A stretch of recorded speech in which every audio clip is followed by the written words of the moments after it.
가죠. 중순이 됐는데 1년 전체를 볼 때 지금이 중후반에 이르렀습니다. 1년의 중후반에 이르렀기 때문에 저를 비롯해서 이제 체력적으로나 관계적으로 또 영적으로 지친 분들이 참 많이 보입니다. 저도 이제 뭐 체력이 조금 떨어지고 있는 게 막 물론 그렇다고 우리가 1년이 지났다고 해서 리셋되고 그런 건 아니에요. 그런데 이제 기본적으로 1년 사이클로 사람이 움직이기 때문에 이쯤 되면 이제 조금씩 여름을 지나고 나서의 그런 어떤 고갈되는 것과 또 여러 가지 일들로 인해서 체력적으로나 관계적으로나 영적으로 지치고 힘들어하는 분들이 우리 교회에도 이렇게 눈에 띕니다. 사회학에서 말하는 티핑 포인트라는 용어가 있죠. 들어보신 분들도 있을 건데 우리 말로 굳이 번역을 하면 이제 끓는 점이라고 말할 수가 있어요. 끓는 점이라고 말할 수가 있는데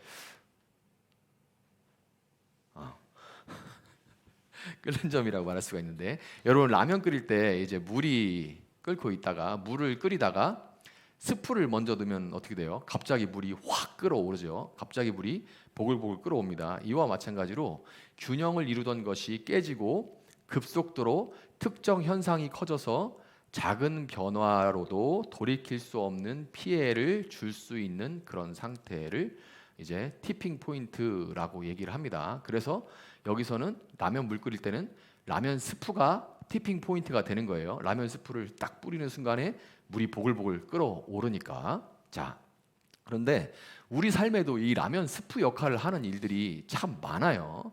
이 라면 스프 역할을 하는 일들이 우리 삶에도 벌어지는데 그럴 때 우리는 원래 그런 사람이 아닌데 걷잡을 수 없는 분노에 막 휩싸이거나 원래 순둥이인 사람들이 갑자기 막 폭발하는 경우가 있잖아요. 저 왜 저래? 그런데 갑자기 그러는 게 아닙니다. 그때 누가 스프를 부은 거예요. 별거 아니라고 생각했던 평소에는 넘어갔던 일인데 누가 스프를 부은 겁니다. 스프를 부으니까 막 부글부글 끓어오르는 거죠. 아니면 반대로 그대로 무너져 가지고 극도의 우울감에 시달리기도 합니다. 이게 이제 티핑 포인트를 겪은 사람들의 특징이죠. 이런 상태를 이 티핑 포인트 때문에 지금 제가 말씀드린 이런 모습들이 나타나는 것을 우리가 번아웃 됐다라고 일반적으로는 얘기를 하고 성경에서는 이거를 낙심했다라고 얘기합니다. 일반적인 사회적으로는 그냥 번아웃 됐다. 요즘 많이 쓰죠. 번아웃 증후군 뭐 이런 얘기를 쓰는데 성경에서는 이걸 낙심했다라고 이렇게 불러요. 오늘 본문에도 지독한 낙심 상태를 경험하고 있는 한 사람이 등장을 하는데 바로 이제 우리가 생각하기로는 우리가 알기로는 낙심 따위는 개나 줘버릴 것 같은 정말 낙심 따위는 그 사람에게 정말 안 어울리는 개나 줘버릴 것 같은 그런 혼자서 850명 대 1로 영적 전투를 싸워 이겨낸 이 신앙의 레전드이자 불의 선지자 엘리야입니다. 많은 신앙의 선배들이 낙심을 했겠지만 굳이 엘리야의 낙심 기사가 기록된 것은 그만큼 엘리야가 이 영적인 레전드이기 때문에 그래요. 우리가 레전드라는 말 많이 쓰죠. 야구, 축구, 농구 뭐 다 레전드라는 말 많이 쓰는데 정말 신앙에 있어서는 레전드와 같은 불꽃 같은 그런 사역을 삶을 마친 그 엘리야라는 사람이 굳이 성경은 이 사람의 낙심 기사를 기록을 하고 있습니다. 오늘 본문 이 19장 열왕기상 19장 바로 앞에 18장은 정말 이 레전드가 기록되어 있는 그런 장입니다. 엘리야는 하늘에서 불을 내려가지고 그냥 제단도 아니고 물을 완전히 적셔가지고 물이 밑으로 뚝뚝 떨어지는 그 제단에 불이 내려서 그 제단 자체를 싹 태워버리는 그런 일을 벌였고 간절하게 또 기도를 해서 3년 동안 가뭄이 들었던 땅에 단비가 그것도 그냥 조금 내린 게 아니라 폭우가 내리게 만들고 심지어 허리띠로 동여맨 채로 마차 앞에 달려갑니다. 이게 뭔 일이야 싶은데 마차 앞에 달려가요. 아합이 마차를 타고 가는데 그 앞에 뛰어갑니다. 이게 얼마나 이게 황당한 일이에요. 그런데 이게 그런 일들이 성경에 기록이 돼 있어요. 정말 레전드 스토리들이 막 기록이 돼 있는데 그런데 우리는 이런 일들 때문에 주일학교 특히 나온 분들은 엘리야 선지자가 한 일들에 대해서 여러분 주로 초점을 두고 기억을 하고 있을 거예요. 그렇지만 사실 엘리야가 활동했던 시기는 이스라엘 역사상 영적으로 가장 타락했던 아합과 이세벨의 시대였습니다. 그러니까 이 엘리야는 이스라엘이 영적으로 가장 어두울 때 활동했던 선지자예요.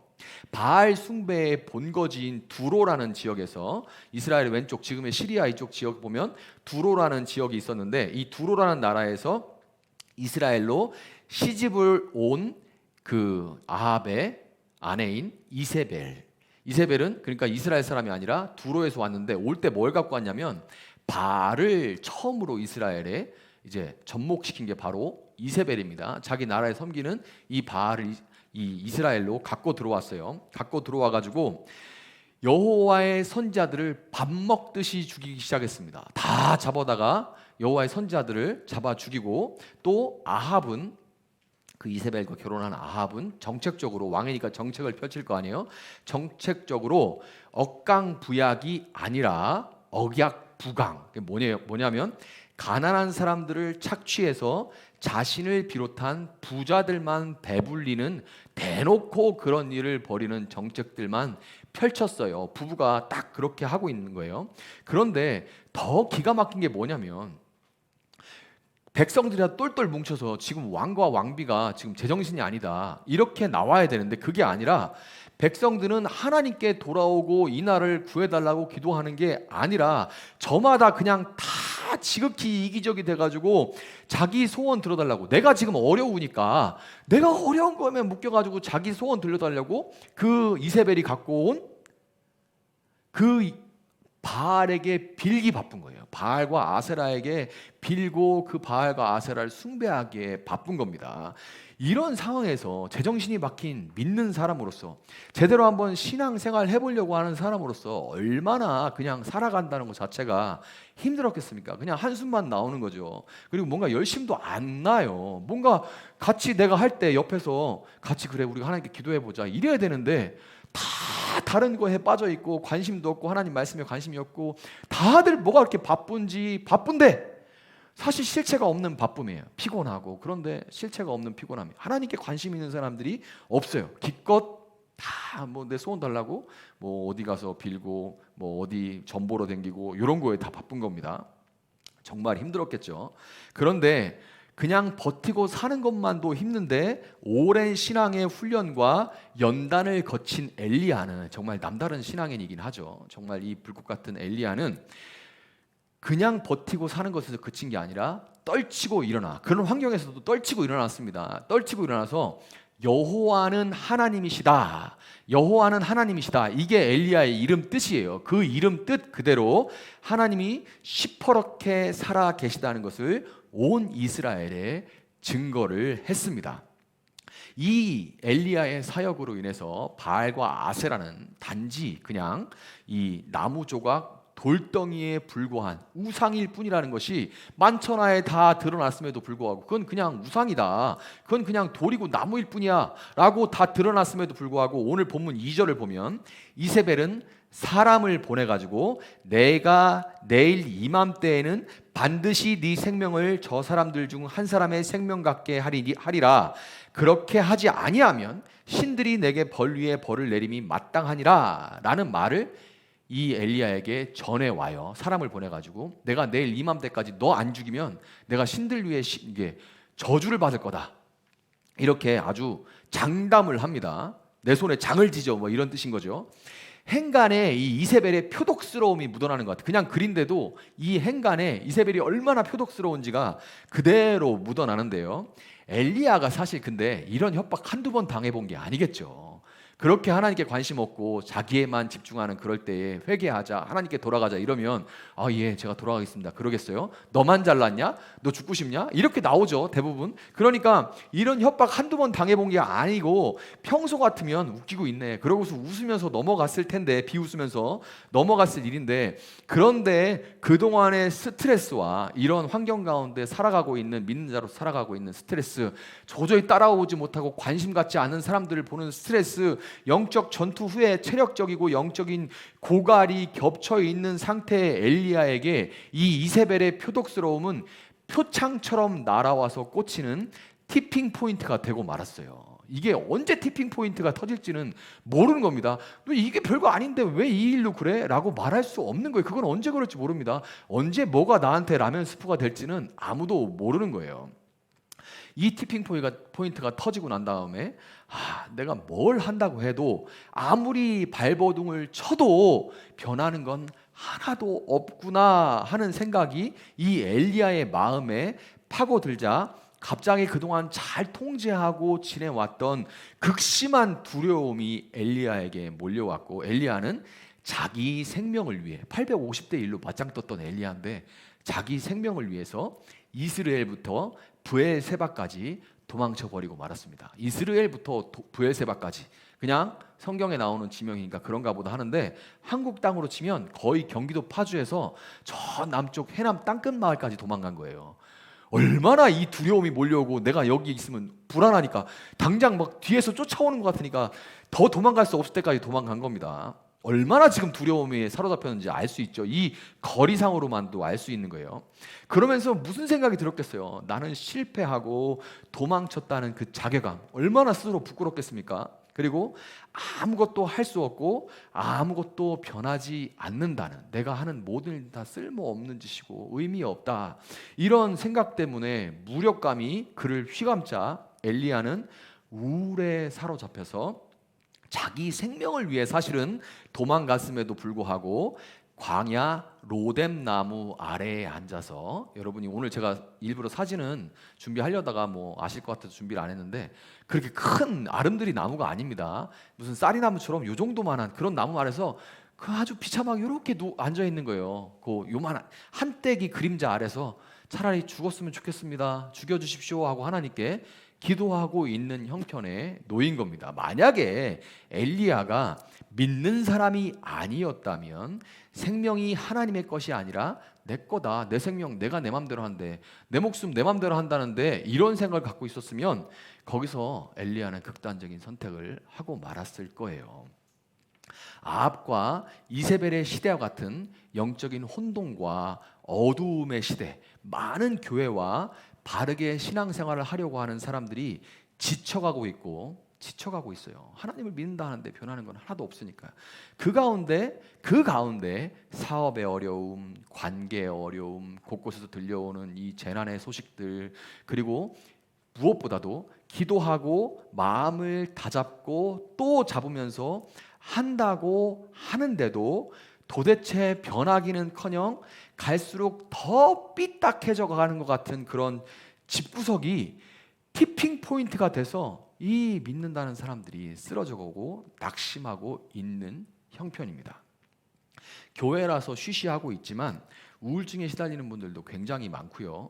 차라리 죽었으면 좋겠다는 생각이 불뚝불뚝 찾아와서 깜짝깜짝 놀라는, 이러면 안 되지, 이런 분들도 많아요. 뭐 우리 교회도 마찬가지일 거고 정말 많은 교회들이 이런 고통을 당하는 분들이 많습니다. 근데 여러분, 오늘 우리가 함께 읽은 1절부터 18절 이후에 19절은 엘리야가 거기서 떠나라고 시작합니다. 여러분, 우울증이 한번 뭐 정도의 차이는 있겠지만 조금이라도 경험해 보신 분들은 그 사람이 일어나 뭔가를 하기 위해서 떠난다는 게 얼마나 어려운지 알 겁니다. 그런데 엘리야가 거기서 떠나로 19절이 시작돼요. 18절까지 얘기가 진행이 된 다음에 19절에서 엘리야가 일어나서 거기서 떠나로 19절부터 이야기가 시작됩니다. 깊은 낙심에서 회복돼서 지쳐 쓰러진 곳에서 엘리야는 툭툭 털고 일어설 수가 있었던 겁니다. 그 비결은 바로 이제 우리가 함께 살펴보게 될 9절과 13절에서 두 번 반복되는 네가 어찌하여 여기 있느냐라고 물으시는 하나님의 질문이에요. 자, 그래서 우리가 이 질문을 중심으로 한번 이야기를 좀 살펴보도록 하겠습니다. 자, 낙심한 사람들이 보여주는 전형적인 특징이 몇 가지들이 있는데요.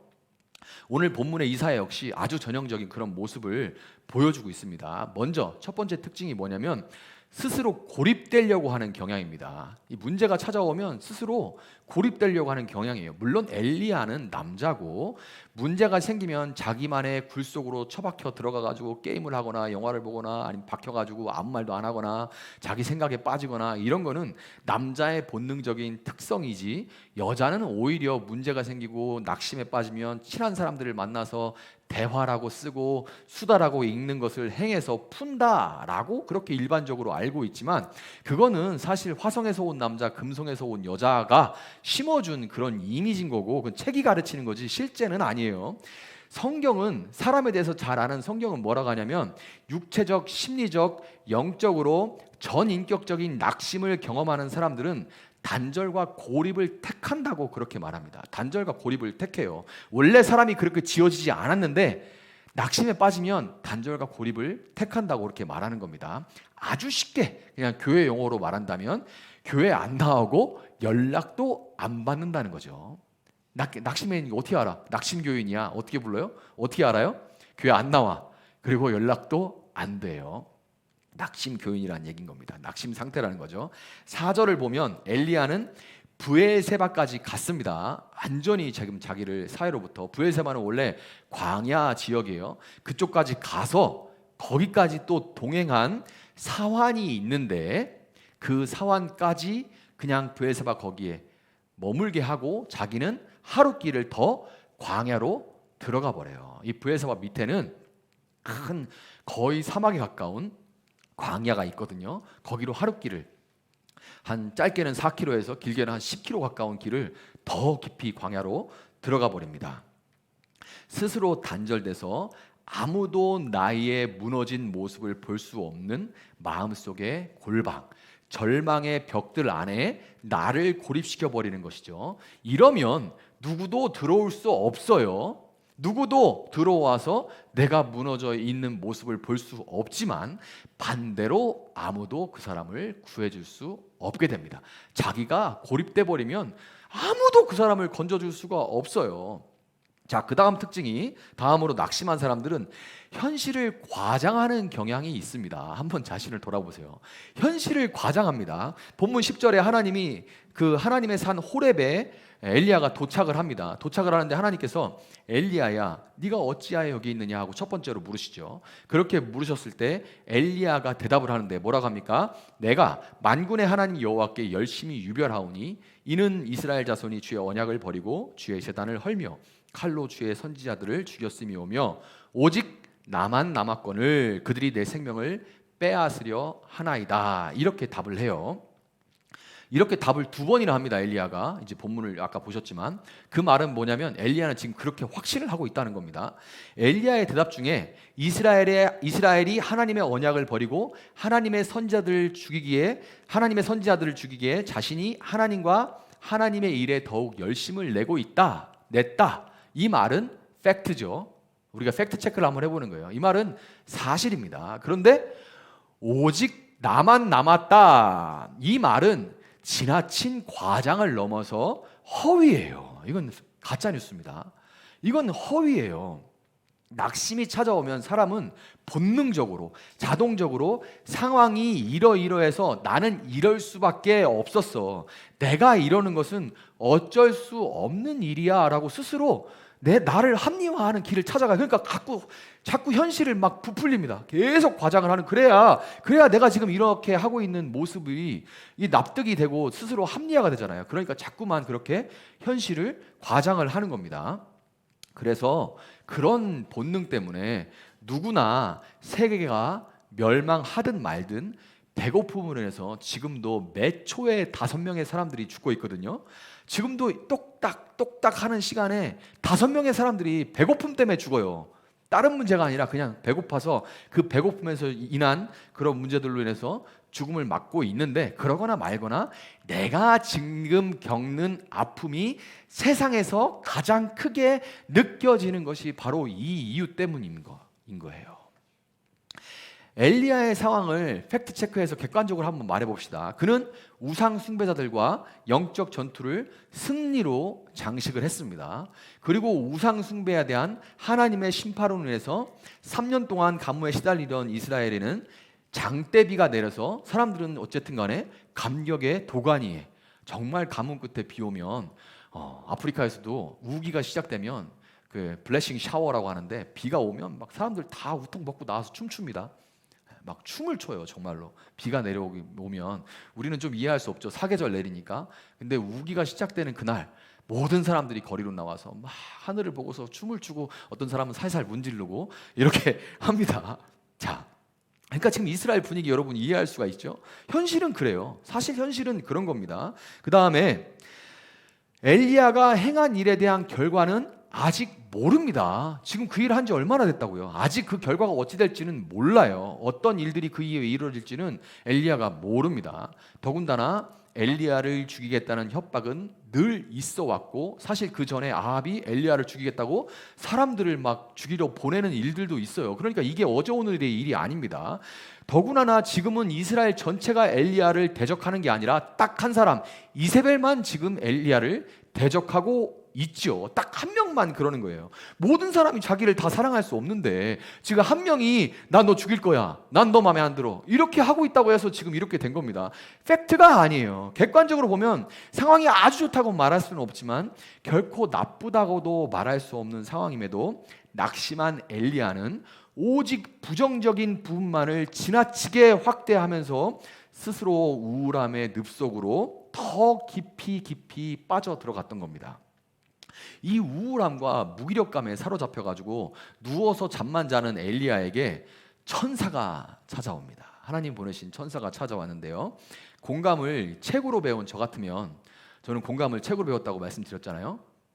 저하고 같이 공감을 책으로 배운 분이 또 한 분 계신데 공감을 책으로 배운 분이 있습니다. 근데 저 같으면 엘리야를 발로 툭툭 찰 것 같아요. 툭툭 차서 야야, 네가 지금 퍼즐러 잘 때냐? 얼른 정신 차리고 일어나라. 시험이 코앞이고 할 일이 태산이다. 그리고 발로 툭툭. 그만큼 잤으면 됐지, 좀 일어나봐. 아직도 자냐? 이렇게 했을 것 같아요. 저 같으면. 그러면서 뭐라고 덧붙입니까? 내가 보니까 상황이 그렇게 나쁜 것도 아니구만. 뭐가 어떻다고 그러는 거야. 나도 왕년에 힘든 일 꽤 많았는데 다 견디면 지나가고 결국 이렇게 다 잘 지내잖아. 이렇게 벌써 조언지를 시작했을 것 같아요. 저 같으면. 제가 지금 이렇게 말할 때 깊은 빡침이 막 올라오는 분들 같은 경우에는 제가 하는 이런 말들을 이미 누군가로부터 한번 들어봤다는 그런 증거겠죠. 이런 말을 듣는데 하면서 또 이렇게 막 빡침이 올라오면 누군가가 그렇게 자기에게 원하지도 않은 막 조언질을 하고 막 계속 이렇게 푸시를 하고 그거를 이제 겪어봤다는 뜻이겠죠. 그런데 이랬을 것 같은데 놀랍게도 천사는 엘리야를 어루만져요. 천사가 엘리야를 어루만집니다. 그리고 숯불에 잘 구워서 김이 모락모락 나는 떡과 마른 목을 축일 물을, 시원한 물을 머리맡에 가만히 놓아주고 아무 말도 안 하고 떠나갑니다. 아무 말도 안 하고 떠나요. 그마저도 먹고 싶은 의욕조차 생기지 않았다면 엘리야는 병원 가야 돼요. 이거는 그 수준이 아닙니다. 병원 가야 돼요. 그런데 다행히도 엘리야는 아직 식욕까지 잃지는 않았어요. 그래서 겨우 몸을 일으켜서 떡과 물을 마시고는, 그것도 굉장히 힘든 일이죠. 그래서 맥이 풀려가지고 다시 누워버렸습니다. 자, 호의를 베풀었어요. 떡과 물을 줬어. 그럼 그 떡과 물을 줄 때 말은 안 했지만 우리가 대부분, 저 같으면 대부분 생각으로는 이 정도 호의를 베풀었으니까 벌떡 일어나야지, 이렇게 신경 써주는 사람도 있는데 말이야. 이 정도 했으면 내일이면 벌떡 타리고 다음 주면 교회 나오겠지? 이렇게 기대하는 게 우리의 일반적인 마음이죠. 내가 이번 주에 밥도 사주고, 내 이번 주에 위로도 해줬고, 내 이번 주에 조언도 했고 기도도 해줬으니 다음 주엔 나와야지, 이렇게 생각하는 게 일반적일 거예요. 그런데 호의를 베푼 사람 생각도 안 하고 엘리야는 또 누워버립니다. 그냥 또 누워버려요. 그런데 여러분, 천사는 무려 40일을 밤낮으로 찾아와서 아무 잔소리도 없이 그저 엘리야를 따뜻하게 어루만지면서 그를 먹고 마시게 했고, 마침내 엘리야는 하나님의 산인 호렙, 다시 말해서 하나님의 임재가 있는 예배 장소로 나올 수가 있었습니다. 이 40이라는 말은 딱 40일 동안 그렇게 했다는 말이 아니라 광야 40년과 같이 이 40이라는 숫자는 성경에서 고난과 훈련의 기간을 의미하는 거예요. 그래서 이 고난과 훈련을 상징하는 40이라는 기간이 다 할 때까지 지치지 않고 오랫동안 함께 있어 줬다는 얘기예요. 함께 이렇게 했으니까 좀 일어나봐, 이게 아니라 계속 물과 떡을 공급해 주면서 어루만져 주고 40일 40일 야를 그렇게 함께 해줬다는 말입니다. 그가 힘을 조금씩 낼 수 있을 때까지. 여러분, 하나님은 천사를 보내셔서요, 엘리야의 고립과 단절, 스스로 일어나지 못해요. 스스로 고립을 벗어날 수 없습니다. 스스로 그 단절을 벗어날 수가 없어요.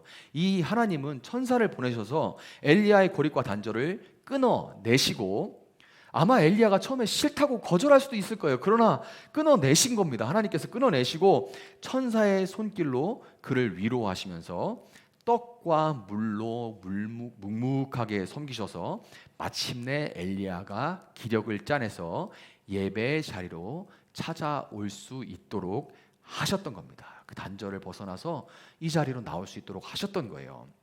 여러분, 하나님은 오늘도 여러분 한 사람 한 사람을 낙심한 누군가를 위한 천사로 보내고 계시고, 이것이 이 땅에 여전히 교회가 필요한 이유입니다.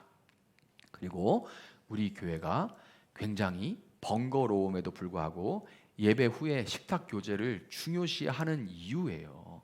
정말 타지 나온 경화자매 같은 경우에 여기서 먹는 따뜻한 밥 한 끼가 식당, 구내식당에서 먹는 거하고는 다른, 이제 좀 더 제자랑 가까워지고 그러면 여기서 먹는 밥이 고향 엄마가 해주는 밥처럼 그리워지고 하는 것이, 그래서 밥을 하는 겁니다. 앞으로 10월부터 나비교회에서는, 아까 광고도 많이 한 게 있는데 10월부터 할 게 많죠. 나비교회에서는 매 세 달 분기마다 나비교회 삼겹줄 기도팀, 나비교회 삼겹줄 기도팀, 줄여서 나삼기를 운영하려고 합니다. 전도서 4장 12절에 한 사람이면 패하겠거니와 두 사람이면 맞설 수 있나니 세 겹줄은 쉽게 끊어지지 아니하느니라 라는 말씀에 따른 건데요. 앞으로 어떻게 성도들 간에 교제를 할 수 있도록 권면할까 고민하던 차에 마침 우리 교회 한 형제가, 검은 옷을 입고 있네요. 한 형제가 성경을 읽다가 저에게 이 말씀을, 제가 그걸 고민하고 있을 때였어요. 어떻게 우리 교회들의 많은 프로그램들이 있습니다. 그런데 그 프로그램들이 우리 교회에 맞는 건 없어요. 이 교회는 이 교회거든요. 그러니까 우리 교회 이런 상황에서는 어떻게 성도들이 서로 교제하게 할 수 있을까, 자연스럽게 권면하면서 할 수 있을까를 생각하다가 그때 마침 이제 그 말씀을 캡처해서 보내줘가지고 제가 이 나삼기를 해야겠다라는 생각을 하게 됐습니다. 팀장 몇 명을 중심으로 팀장들을 뽑아서 그 팀장들이 1, 2, 3, 4, 5번이라면 그 다음에 여러분이 스스로 제비를 뽑게 될 거예요. 1번을 뽑으면 1번 팀장하고 같이 3, 4명이 묶이게 될 겁니다. 제 마음 같아서는 사실 3명, 4명씩 묶어주고 싶은데요. 제가 오늘 아침에 또 와서 여기서도 기도를 하는데도 하나님께 맡겨라 라는 마음이 계속 들어요. 하나님께 맡겨라. 필요한 사람을 붙여줄 테니 하나님께 맡기라는 생각이 들어요. 제가 볼 때는 이렇게 이어져가지고 서로 이렇게 좀 케미가 생기도록 이렇게 해주고 싶은 마음이 있는데 제비를 뽑아서 그냥 하나님께서 하시도록 그렇게 맡겨야 된다는 마음이 더 많이 듭니다. 저는 그렇게 지금 확신을 하고 있어요. 그래서 팀장 몇 명을 중심으로 3달마다 제비를 뽑아서 3, 4명 정도로 한 팀으로 예배 후에 이제 밥 먹을 때도 같이 먹고, 예배 후에 교리 공부하고 후에 그걸로 잠깐 나눠도 되고, 그리고 기도 제목을 잠깐 나눠도 되고, 그리고 주중에 최소한 한 번 이상 직접 만나면 제일 좋고, 전화나 톡으로 최소한 한 번 이상은 안부를 나눌 수 있길 바래요. 그게 나삼기입니다. 그래서 나비교회 삼겹줄 기도팀이에요. 그래서 서로 기도 제목을 나누고 한 주간의 삶을 잠깐 나눠보고 안부도 묻고 서로 기도해 주는 거죠. 여러분, 그런 아주 이 삼겹줄에서 이제 연결되는 아주 정말 또 하나의 진리가 있는데, 삼겹살은 쉽게 빠지지 않는다는 말이 있어요. 삼겹줄은 끊어지지 않지만 삼겹살은 쉽게 빠지지 않습니다. 이 말처럼 여러분 긍정적인 말입니다. 왜냐하면 서로 좀 팀원들이 자주 만나서 잘 먹여주는 거 잘하는 형제 저기 있죠. 잘 먹여주고 그래가지고 그 옆에 사랑받는 형제가 배가 계속 나오고 있는데, 그렇게 좀 살도 좀 오르고, 무엇보다 한 사람이면 쉽게 낙심할 수 있습니다. 목사는 낙심 안 하냐? 저도 아주 낙심해요. 저는 낙심하면 목사의 또 그 아주 강력한 삼겹줄 같은 존재가 있죠. 사모가 아주 정신을 번쩍 차리게 해주거나 아니면 또 위로를 해서 이렇게 낙심하지 않도록 도와줍니다. 그래서 여러분, 한 사람은 낙심하지만 세 사람이 서로 낙심을 막아주고, 또 낙심했을 때는 서로가 서로에게 하나님이 보내신 천사가 되어줄 수 있기를 소망합니다. 자, 그 다음에 호렙산에 도착한 엘리야에게 천사를 보내주시고 난 다음에 또 호렙산에 이제 겨우겨우 왔어요. 호렙산에 도착한 엘리야에게 하나님은 첫 번째로 네가 어찌하여 여기 있느냐 하고 물으신 후에 그에게 여호와 앞에서 산에서 서라 이렇게 말씀을 하시는데요. 엘리야가 산에 섰을 때 갑자기 크고 강한 바람이 불어와서 산을 가르고 이 바위가 부서졌습니다. 크고 강한 바람이 불어와가지고 태풍이 불어온 거죠. 그런데 거기에 하나님은 계시지 않았습니다.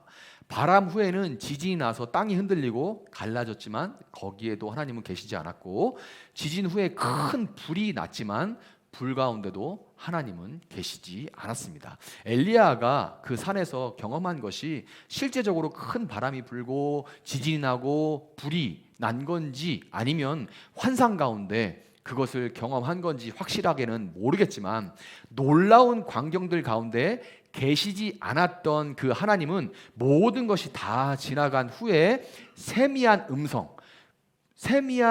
음성, 영어로는 tender whispering이라고 되어 있어요. small whisper, tender whisper라고 되어 있습니다. 부드러운 속삭임으로 엘리야의 마음 가운데 계시면서 그에게 다시 한번 같은 질문을 던지십니다. 엘리야야, 네가 어찌하여 여기 있느냐? 이거 지금 따지는 거 아니에요. 굉장히 부드럽게 말씀하시는 겁니다. 엘리야 역시 같은 질문에 같은 답을 합니다. 다 죽고 오직 나만 남았는데 그들이 나까지 죽이려고 합니다. 하나님, 이렇게 답을 해요.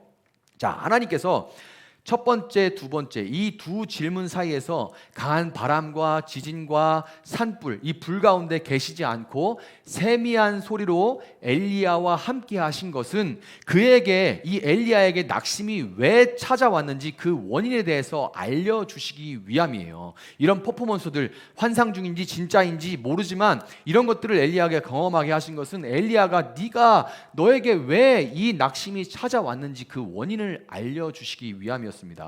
바람, 지진, 불, 여러분 성경 보시면 이건 다 심판의 상징이에요. 바람, 지진, 불, 특별히 이 지진 같은 거는 요한계시록에서는 이 세상이 끝날 때 지진이 계속해서 일어납니다.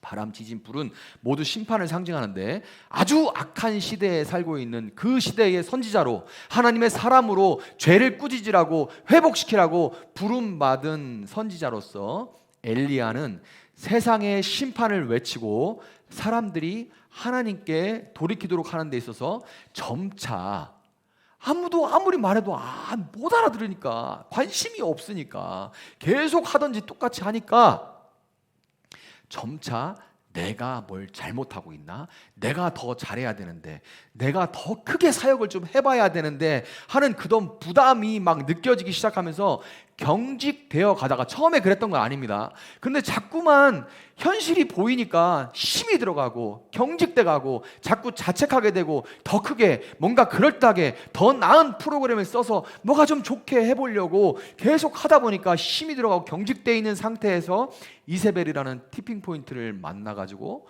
결국 한 방에 우르르 무너져서 낙심의 늪에 빠졌던 거예요. 여러분, 열심을 내고 빠르고 확실한 결과를 기대했던 만큼 더 크게 실망하고 낙심하고 현실을 이 엘리야는 과장하고 있었던 것인데, 저도 이게 얼마나 이게 엘리야 같은 심정이 되는지 몰라요. 교회가 좀 그런데, 이런 생각이 들 때 그럼 현실을 과장해요. 현실에는 여러분 한 사람 한 사람 예수님 만나고 있는 그런 모습들이 너무 아름다운데, 그런데 이런 것들은 다 그냥 제쳐두고 안 되는 거, 안 오는 거, 관심 없는 사람들 막 생각나면서 난 지금 뭐 하고 있지? 막 이런 생각들이 들게 되는 거예요. 여러분도 마찬가지죠. 나는 목사니까 그런 거고, 여러분은 여러분 삶의 정황에서 똑같죠. 하나님은 두 번 같은 질문을 하시면서 엘리야에게, 엘리야야, 내가 원하는 것은 네가 세상을 뒤집을 만한 어떤 성취를 이루는 것이 아니란다. 뭔가를 이룬다고 요란하게 떠드느라고 정작 네 마음에 세미한 소리로 거하는 나를 듣지 못한다면 그게 다 무슨 소용이냐, 이렇게 말씀하신 거예요. 나는 너의 일, 너의 성취, 너의 업적, 너의 통장 잔고가 아니라 너를 원한단다, 이렇게 말씀하신 겁니다. 여러분, 세미한 음성이라는 걸 제가 묵상하면서 이제 설교를 다 써놓고 나서도, 설교문을 다 써놓고 나서도 밤에 또 기도를 하는데, 갑자기 막 울컥했던 게 뭐냐면 세미한 음성이라는 게 여러분 언제 합니까? 텐더 위스퍼링이 엄마가 애 재우고 달랠 때 자자 그때 자장 자장 자장 이렇게 하나요? 아니죠. 우리 애기 이러면서 되게 소근소근 말하거든요. 소근소근 말하고 우는 아이를 달랠 때 힘들어하는 아이를 그랬어 괜찮아 엄마 있잖아 이렇게 하는 거예요. 이게 너무 마음에 와닿는 거예요. 또 언제예요? 연인끼리 사랑한다고 말할 때 사랑해 이거 말고 이거 관종짓이고 그거 말고 진짜 사랑해서 너무 사랑이 겨울 때 어떡합니까? 게다 대고 소곤 이야기합니다. 하루 종일 소근거려요. 연인들 보면 부부가 되면 잘 안 그러죠. 그런데 연인들은 소곤 뭔 말이 그렇게 많은지 소곤거립니다. 이게 텐더 위스퍼링이에요. 두 개 다 뭡니까? 관계예요. 하나님은 관계를 원하시는 겁니다. 난 너한테 그렇게 하고 싶고 내가 그렇게 할 때 네가 위안을 얻고 네가 거기서 힘을 얻길 원해 라고 하나님은 말씀을 하시는 거죠. 낙심의 원인에 대해서 엘리야가 알아들으니까 15절부터 18절에서 하나님은 엘리야에게 다시금 사역을 맡기시는 동시에 그 사역의 방향성을 다시 잡아줍니다. 사역의 방향성을 엘리야가 잊어버렸던 막 그 자리에서 남들 다 빨리 가는 것 같으니까 뭔가 하는 것 같으니까 막 미친 듯이 막 하고 막 불안하고 이랬던 엘리야가 다시 사역의 방향을 하나님께서 잡아주세요. 하사엘을 이방인 아람의 왕으로 세우고 예후를 이스라엘의 왕으로 세우라 그러죠. 둘 다 뭐예요? 둘 다 왕이에요. 왕인데 누가 세웁니까? 하나님이 세우는 거예요. 심지어 이 하사엘 이 아람의 왕입니다. 이스라엘도 아니에요. 온 열방을 다스리고 이 역사를 주관하시는 분은 누굽니까? 왕 중에 왕이신 하나님이에요. 우리가 이거를 너무 자주 잊어버립니다. 내가 뭘 해서 나 아니면 이런 생각이 너무나도 자주 와요. 그리고 하나님은 엘리야가 없어도 그 뒤에 엘리사를 통해서 여전히 너 뒤에 엘리사를 세워라 이렇게 하나님께 말씀하세요. 이 말씀은 넌 끝났어 그 다음 엘리사야 이 얘기가 아니에요. 너는 정말 그냥 네 자리에서 나하고 같이 교제하고 나에게 먼저 받은 이 사랑과 은혜를 나누면 좋게. 너 뒤에는 너가 실패했다고 너가 뭐가 안 보인다고 해서 끝나는 게 아니야. 네 뒤에는 엘리사를 통해 나는 여전히 일한다. 심지어 바알에게 무릎 꿇지 않는 7,000명이 이 가장 악한 때에도 네 눈에는 보이지 않지만 나는 이들을 통해서 여전히 나의 나라를 세워가고 있다. 이렇게 하나님은 이 사역의 방향성을 세워주는 거예요. 여러분 우리가 이걸 잊어버리면 안 되는 거예요. 여러분 내게 맡겨주신 사역을 한다는 거 부모로서 또 뭐 직장에서 뭘로 뭐 프리랜서로서 뭘로 또 내가 맡겨진 가정을 화평하게 한다는 거 자녀를 믿음의 자녀로 길러낸다는 거 이거 다 중요한 일입니다. 정말 중요한 사역들이에요.